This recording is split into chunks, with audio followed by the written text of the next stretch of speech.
I'm Tony Lupo, and this is my great friend Carlos Plaza. Well, now that we've introduced ourselves, why don't you tell us a little bit about that Paris Manhattan trio that we opened this video with? Okay, I was playing a trio in New York City with Bobby Cole, my favorites. Love him, great. We were together for 20 years, and he didn't feel well one night, so there were a number of piano players there, but for some reason I was very attracted to the way Patrick Pallady was talking. So I knew that, I just sensed he was what he was into the avant-garde as I was, but coming from the mainstream, for me, into the avant-garde, I think he was coming more from classical music. So I immediately, we played one tune and that was enough for me. I invited him over to a session with Dominic DeVal, the bass player on this trio, who was with Cecil Taylor for many years, and we rehearsed. It's more of a thematic suite of tunes rather than individual enterprises. So we rehearsed, but it's a completely different form of approach to time and figures. Very few cliches, if any, or certainly not meant to be. It's a very enriching album. Over the years, I've come to really love it more, and I think it should be heard. So it's Paris Manhattan Trio, Patrick Pallady on piano, Dominic DeVal on bass, Tony Lupo on drums, and the name of it is Interplay. So there'll be some way to get that soon. You know, it'll be nice. Well, Tony, that was quite an opening, by the way. And just for our viewers, there will be one of your solos at the end of this video. So, you know, once the talking stops, I'm telling the audience, you know, the viewers of this video, don't turn it off, because you will hear a really interesting solo at the end. But before we do that, we have shot a video of you playing a drum kit for about 7 minutes or so, and it's made up of, I think you call them fragments. Yes. And if you would describe what that video, those fragments, are all about. Okay. I was playing a drum solo, so rather than fall into rhythmical patterns, which are easy to do when you're playing all your life, you're going to start into cliches. I think of a fragmented idea. It could be 2 bars, 4 bars, 8 bars long. In time, an idea, not fragments, excuse me, a total idea. But certain notes would be apparent, and I would use them as fragments. I would try to stay on the idea in a fragmented way. So you'll hear abrupt things. I'm not trying to play on a bebop tune that I would play the melodic or standard, the Cole Porter tune. That if I was playing All the Things You Are, if I were playing a solo, you'd hear All the Things You Are. You'd hear probably 32 bar tune. You'll hear the tune, because I always play the song form, and all my solos are always different because all the songs are different.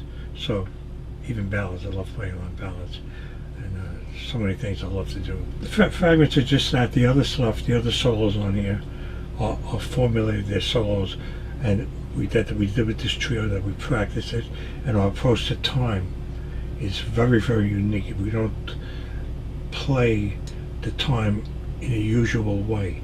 It's not bebop,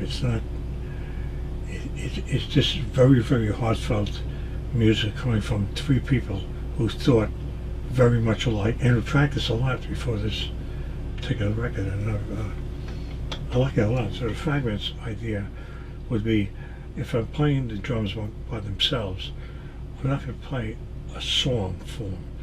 I'd rather just play an idea, fragment it, and just wing it. And that's what I did on this. I didn't try to do anything. It's not cliched, because I was going off of a completely different thing. If you don't know the fragment, which you're not going to know, I don't think, which I'd have to think about it myself, it's all around this fragment. It's probably a 4-bar fragment. And that leads into the fragment that's playing as like Charles Lloyd, who I absolutely love, came out of when he was overshadowed by trained by so much by the name, but he was a wonderful player and is brilliant player, Charles Lloyd. There are guys that you know not household words, but playing jazz is wonderful. It's spontaneous, it's on the spot, it's very high form. You have to be technically enjoyed. Technically, probably bebop would be the most technically hardest, most difficult to play. However, post bebop also is very, very challenging. Tony Williams, just amazing drummer, and you know, there are a number of guys. So I love it all. I love it. I love rock and roll. I love fun. I love. Can you tell us who were, you know, your most powerful influences? Yeah, I love many drummers for what they do. Players, Philly Joe Jones, I love Roy Haynes, Elvin, Tony Williams. What can I say? Of course, Buddy Richards is just unbelievable. You know, so stylistically, I love Paul Motian. Hardly any technique. He's just a beautiful. With the Bill Evans trio, at that point, Bill Evans, it was about 59 to 61, with Scott LaFaro and Paul Motian, would be the highest form of exploration. Preceding that by his work with Miles, you know, on the Carnival and other things, and from him. I sprang Herbie Hancock and great players that you know, Keith Jarrett, they all, Chick Corea, they come from his type of playing. What he did with Paul Motian was a beautiful, beautiful drummer. And Scott LaFaro, particularly he and Scott, well, not even particularly, the whole trio was absolutely innovative, stands up today, and is the model. And then the other side would be Oscar Pizza Trio, virtuoso, second only to maybe Arte, you know, virtuoso, swinging trio, I mean, wonderful. So all kinds of music. All of it all. Elvin was a total individual. Tony Williams was an absolute individual. Philly Joe Jones, I loved. He came from Max. Max played technically. I love Max too. Max Roach. Roy Haynes, tasteful. You know, these are great players. There are guys that can play. I'm leaving out too many people. On saxophone, there are guys like, you know, Leonard Cohen, I absolutely love. Art Pepper, great players. I don't want to keep going on leaving people out. Wayne Short, a favorite.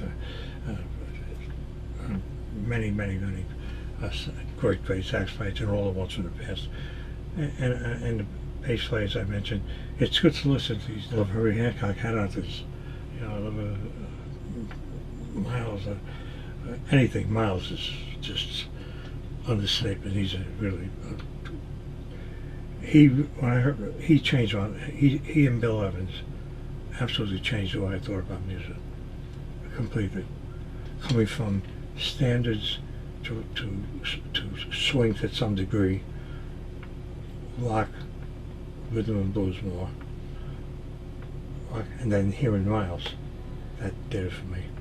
I mean, that was it. Hearing Bill Evans first, then Miles. I was walking by the 42nd Street Library here. A Bill Evans trio album. I had to go in. He had three of them. I said, "Who is this guy?" I was like 18 years old. So I bought all three of them. I just absolutely love them. And yeah, you and the rest of us. Yeah, very, very much. And I could have done something. I could have. Yeah, I was involved. He let me play. He would ask me to play on occasion, and it was always fun. And he asked me to go to Japan with him. I couldn't do that. Would love to, but I just couldn't do it. I'm a family man. I just don't go on the road. I go on the road occasionally. You know, I started out going on the road with Gene Bernstein, who was a great guitar player, and still is. I was like 20, 21. I just loved it. It was a great thing. We played mainstream jazz, avant-garde jazz, and classical music, and it was wonderful. And but I just couldn't do it. I couldn't be away from my wife and daughter. I was in my early 20s. I decided not to do it, although I did do it with Jackie Paris, Sammy Moss, and Al Collins, and a lot like that. I did do it on special jobs that I really wanted to play, you know. So I went on the road, and some of it was... Is it true that you played in all genres of music, not just jazz? No, a lot of shows. Many shows were many comedians would have shows. They would do a comedy act like the Dangerfields when it opened. It's still there, I think, on 62nd or First. He would do one show, but he would hire a jazz trio. It would be like a Steinway grand piano, be piano, bass, and drums, playing maybe a half an hour of anything we wanted, and then a singer would come up, usually a singer from the West Coast. Used to fly up, and there was a number of singers that Dangerfield went down there. So he'd fly him up for a week or two. We would do months at a time, 6 nights a week. And I would do a couple of months, take off. I did it for like 10, 12 years. But I would only do it when I wanted to. You know, I didn't do it all the time. I sent in subs all the time. It was a trio. It was a very nice job. And then we played for a very good singer, good arrangements. And Rodney would come on for an hour and a half. We didn't play. And you wanted to play, but he didn't really play enough. It was wonderful. So not only Rodney, Shelley Byrne, that was another couple of months with him. And just... No, but we've got to have guys written down. I can't even think of it. Many great comics. Jackie Cannon and Red Finger Room. I couldn't even get in these rooms. There are no real clubs like that anymore. You could, in the 70s, even up to the 80s, you could make a very good living playing in clubs and playing high-level music because the competition was very, very high. If there were commercial jobs, you had to really know how to do it. You couldn't just play jazz, you had to play all these other forms. And I didn't care, I loved it. Did a lot of playing with Sonny Dallas. We played commercially and jazz. And it was great. Not only him, many plays. My favorite being Bobby Coles. I think it was absolute favorite of all time. People I know who he was and know what he did in music. Just great artist. Funny. Now, when it comes to playing drums, with regard to the music, I think I've heard you mention that when you play the drums, you're not playing completely just to keep rhythm. Is that correct? You say that I guess the fragments or ideas that you play have to be within the context of the tune that you're playing. Is that true? Very exactly, and I keep the melody in mind, no matter how far a pianist or saxophone player might take it. I keep the basic melody in mind always, so I keep the form of the tune. If I take a solo, it's the form of it. If it's a 32 bar solo, it's a 32 bar solo. It's you can hear the bridge. I'll just take rhythm personally, and then I would fragment the songs. That would be the fragments. It's not the only way to play it. It's great players that don't fragment. Buddy Rich is unbelievable as an example of it that doesn't fragment. Well, to some degree, he might. Yeah, he might. There's all kinds of playing. Like Blakey doesn't do it, but I think Paul Moting does it, and there's a number of players. Even Rashid Ali does that to many players do it. Have an idea and fragment. And space is our friend, not our enemy. So if you fragment, space is fine. I can always use more space. You think it's too much space? Never too much space. What you mean by space is like a temporary pause before yes. you. break before into you something. attack, or very long notes leading into a very soft note, and then another statement. Very flowing, sweet-like approach, as that record is, sweet-like approach. There's a thematic approach to this, and the way everything rolls is extremely relaxed. So it's a very good. That's a good example. I don't want to keep referring to that, but that is a very good example of that. Any of those, especially two Bill Evans albums with Paul Mooney and Scott. I say Motion, Scott LaFaro, and Bill Evans. It's just brilliant. Those three albums. They've been done in a very short period of time. I can't say enough about it. I still listen to them. They spell out just about everything between that and Ortega, which would be the opposite of Ross Kingston. Would it be safe for me to say that, then, from what you're saying, that there's more than just pure technique to playing the drums? Oh yes. Well, the ultimate would be to have very high level of technique, and then you reject what you don't use, but you don't play less because you don't have technique, because then technique is the ability to express ideas. So if you lack technique and you have ideas, even profound ideas, you will be stumbling over yourself to play them. So the technique is important that way, not for technique's sake, but to express intelligence on any instrument, not to be hampered by lack of technique. Mm-hmm. It's not technique for technique's sake, it's technique for the vocabulary. That kind of reminds me of like Billie Holiday singing, where she did not have a tremendous range, but the way she delivered a tune was magical. That's the whole, yes, that's the way you could take Miles and take Clifford Brown, and Miles could not play like Clifford Brown. Clifford Brown was, or even one less. These guys are virtuoso players. Miles, I never considered that way. Miles and Billie Holiday have a lot in common. They deliver the song, and that's what's very important. Doesn't matter how you do it, and Miles does it in the most elegant way. So does Billie Holiday. You don't want it anymore. They deliver the song, even if they had more range. They wouldn't need it. They don't need it. They wouldn't even use it. You know. And Miles probably, he did a great thing with Shirley Knight. Shirley Scott. No, it was Shirley Scott. Was it? No, Shirley Knight, singer. He did her final album in maybe 2002 or something, and he just played a melody on it, just beautiful. Chet Baker, Miles, they're just great players. And then our virtuosos play Dizzy, and a whole other school of players, and exciting, and they're great. I'm not saying anything is better than the other, but they're just Miles different. really reaches me very deeply all the time.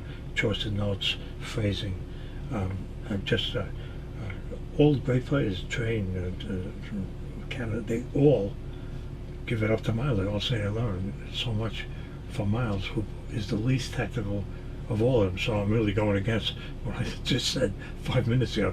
The technique. But on the other hand, if you listen to the like some of the Gil Evans arrangements with Miles back in like 1948, which I just heard a recording of it, like The Birth of the Cool kind of thing. Yeah. You hear Miles, he's holding his own from a technical standpoint. Yes, he is. Yes, he didn't have as much space as he played later, but you could see that he could really play. No, he really could play. And Sketches of Spain, just wonderful. The concept of that rhyme was such a great piece of music. So it's wonderful. And just on another way, I'm trying to deal Spanish thing. Well, Chip brought Return to Forever, 74, I believe it was. That was Aeto, Stanley Clark, Floyd Pryor,